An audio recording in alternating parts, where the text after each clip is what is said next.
Day tour at 10 Cents to Heaven Leisure Camp in Tanay, Rizal.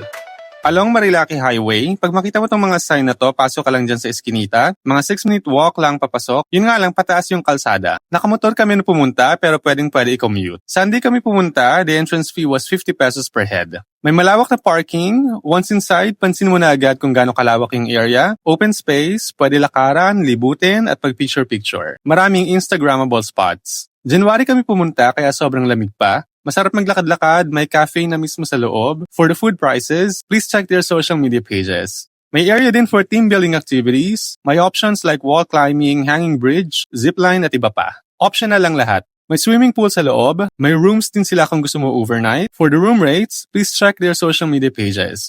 Just a heads up, ang included lang sa 50 peso entrance fee for day tour ay yung hanging bridge at yung access sa loob para makapaglibot-libot ka. The rest of the activities inside, the pool, the rooms ay hiwalay na bayad. What I really like here is yung space at pacing. Hindi mo kailangan magmadali. Take your time na maglibot, magpicture, tumambay. Hindi masikip, napakalamig, fresh air and peaceful.